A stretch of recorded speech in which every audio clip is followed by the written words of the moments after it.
Salut à tous. Alors voilà, mais depuis mon retour du Biking Man Euskadi, j'ai reçu un tas de messages et la question qui revient le plus, c'est alors t'as mis combien de temps à récupérer? Du coup, aujourd'hui, je vous raconte tout dans les moindres détails. Au niveau des muscles, c'était plutôt l'étonnement. En gros, en 48 heures, j'étais déjà en train de remonter les escaliers sans trop grincer des dents. Alors je me suis forcé à boire beaucoup d'eau, histoire de donner un coup de main à mon corps. Et après environ une semaine de repos, je suis reparti à la salle de sport. Et c'est à ce moment-là que j'ai vu que mes jambes m'ont rappelé le prix de cette aventure-là. Voilà. Au niveau des muscles profonds, ça faisait mal. Alors j'avais anticipé le fait que musculairement ça allait être compliqué. Et dès le lundi, j'avais pris rendez-vous pour réaliser une séance de cryothérapie. En gros, si on rentre dans une cabine ultra froide pendant 4 minutes, c'est un genre de froid qui vous fait oublier l'été, mais c'est hyper revigorant en fait. C'est vraiment une bouffée d'énergie. Alors si vous n'avez jamais testé la cryothérapie, franchement, je vous le recommande. Ce qui m'a vraiment surpris, c'est surtout d'avoir évité les gros pépins physiques. J'ai vu que certains participants n'ont pas eu cette chance. Ils ont eu des problèmes digestifs, des inflammations, le dos en compote. Moi, j'ai juste eu deux petits soucis.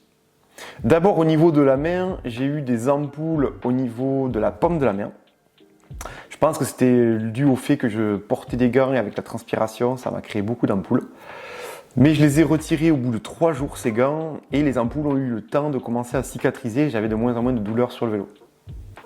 Ensuite, j'ai perdu la sensation nerveuse au bout de mes petits doigts, de chaque main.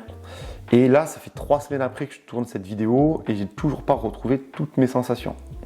Alors, je sais pas si c'est normal. Voilà, apparemment, c'est une pratique dans l'ultra d'avoir une perte de sensations. Je pense que moi, c'est de rester peut-être des heures et des heures appuyé en fait sur le guidon au niveau du canal carpien ou autre. Ça doit compresser certaines liaisons nerveuses.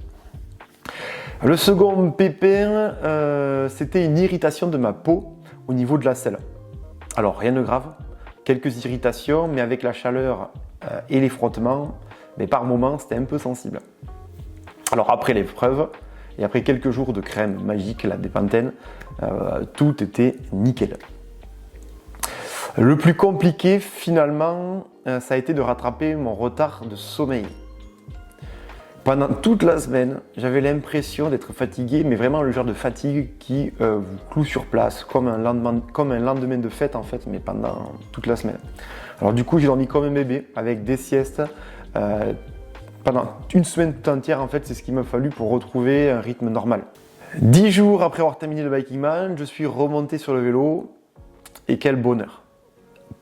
Pas du tout une once de dégoût ou de rancœur. Juste cette liberté de rouler, de sentir le vent, d'écouter le crissement des pneus sur les chemins en gravier. Donc vraiment, si je dois conclure cette vidéo, je dirais que en fait, ce genre de défi laisse toujours une marque, mais il apporte aussi beaucoup de leçons.